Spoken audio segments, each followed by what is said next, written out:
This might be the cruelest unboxing ever. This latch is locked and there is no key. Unless they taped it. No, they did not tape it. So I cannot open this case without damaging this, and I don't want to damage it. Guitar Center doesn't open until 11. So I'm gonna have to wait 45 minutes and call them as soon as they open and ask them what to do, because I don't want to break this case. I know you were hoping that case wouldn't open. I can tell. I can see your disappointment. Anyway, okay, let's see. Is it worth it? Was it worth? Wow. It is a nice looking bass. I will try it out.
As you can see, I did get the bass out of the case. I was able to open it. I just had to put a little extra elbow grease into it and I got it to pop open shortly after posting that video. It was really important to me to not damage the case before I even got to the bass, because if by any chance I didn't like the bass and decided I wanted to return it, if there's an issue, I didn't want them to say, well, you broke the case, you're gonna have to pay to fix the case. So fortunately, I got it open safely and I informed them right away. So as you can see, I do have it here in my possession. This is the G&L L-1000. I'm pretty sure it is a 2021 model by the serial number that's on the back, because the first two digits are 21, and I think that's how you can tell with their serial number. I will verify that and put it on the screen if I stand corrected. Before going ahead and buying this bass, I actually demoed 8 other basses. Well, let's just say 7, because one of those basses, I don't really consider it much of a bass. It's not really a bass, it's just more of a tool to practice bass with. You'll see. Let me just talk about this bass real quick.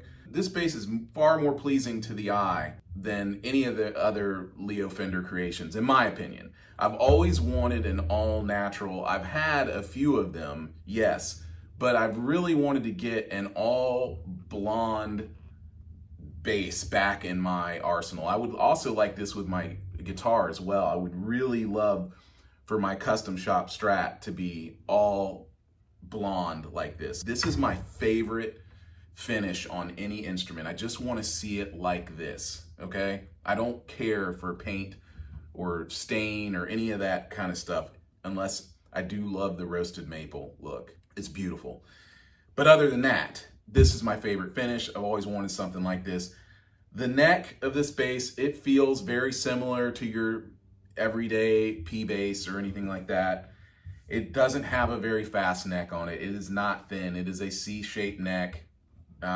So if you're looking for something that you can kind of really, I mean, I think you can spin out on this thing for sure. I think you can really shred with it if that's your thing.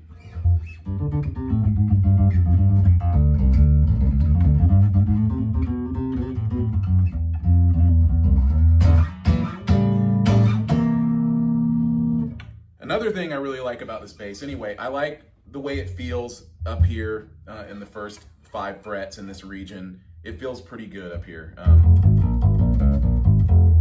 but it is thick. The other thing I like about this bass is the pickup. I do like the tone of this pickup. I prefer the tone of this pickup over the P-bass tone. Everyone else, they love the P-bass sound, and I'm not gonna argue with it, otherwise I wouldn't have one. But I do like the tone of this better. It has a more, it's passive, but it has an active sound and feel to it. And that makes it a little bit more valid, let's put it that way.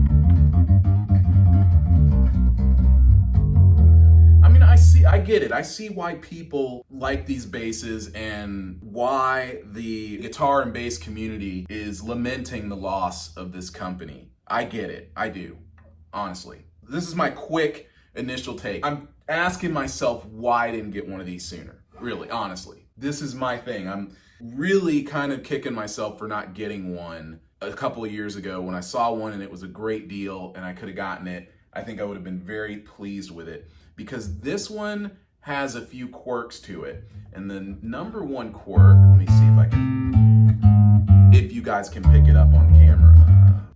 Do you hear that? I know you hear this. You hear that. So the intonation is definitely off, and when you hit certain strings and you have it kind of in like, and it's not amped up, you can really hear this,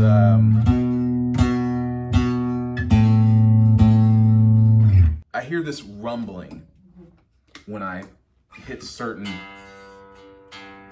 you hear that? Can you hear that?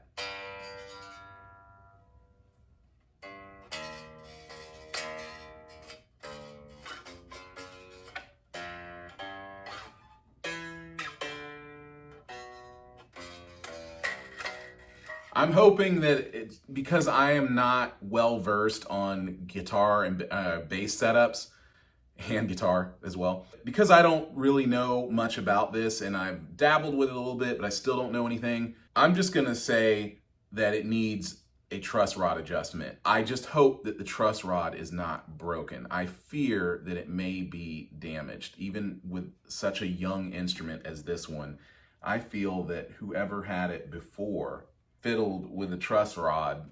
Well, the good news is it's not stripped in here.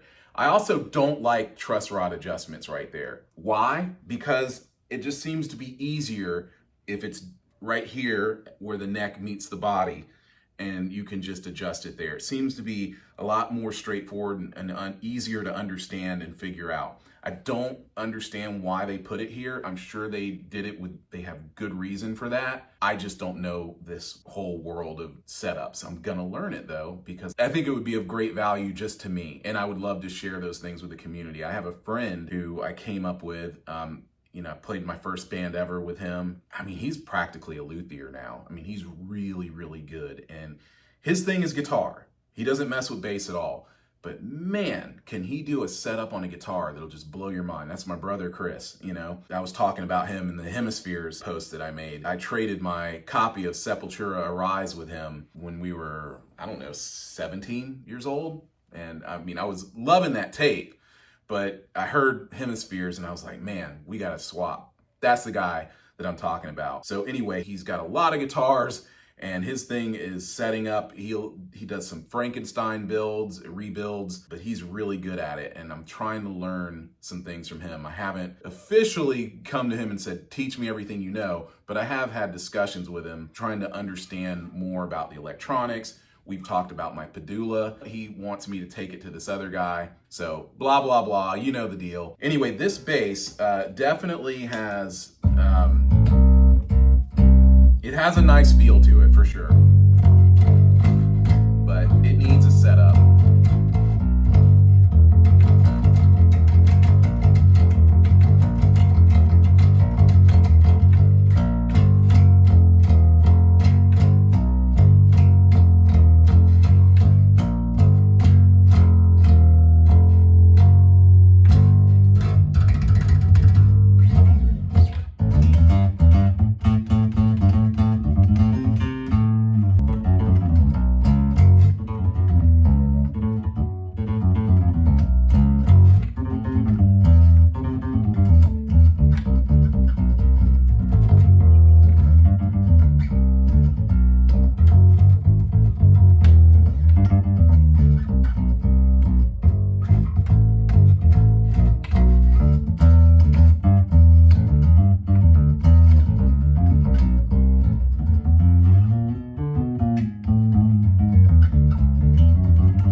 So that's it. Got 8 videos coming to you guys. I might make it just all one video and then break them apart. I've got a lot of catching up to do. Let's just get this video here for you guys to kill the suspense, and we'll back up, go through everything that's going on. I don't know what else to say. 2025 has been very tough with losses. Even though I was not a huge fan because I did not know, but I was really shocked to hear about D'Angelo's passing from cancer. Really unfortunate because I took the time to listen to him and his music. I had heard a little bit of Brown Sugar back in the 90s. I've never listened to Voodoo, seriously, and I didn't listen to the last one that he released.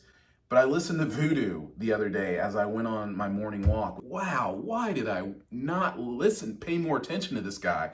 Because it would have been great to see him live. It's a loss for sure, and way too soon. And Ace Frehley, man, God, you know, we lost him, and I don't know if it's just way too late to even say anything now, but why not, you know? You gotta pay your respects when you can, and those 2 guys that I just mentioned. Ace Frehley, he seemed like, nothing against anyone else in KISS, but he seemed to be the most fun person in KISS, you know? So rest in peace, D'Angelo, rest in peace, Ace Frehley, and there's somebody else, and I'm just not thinking right now, but that's it. More videos coming to you soon. Thanks for watching.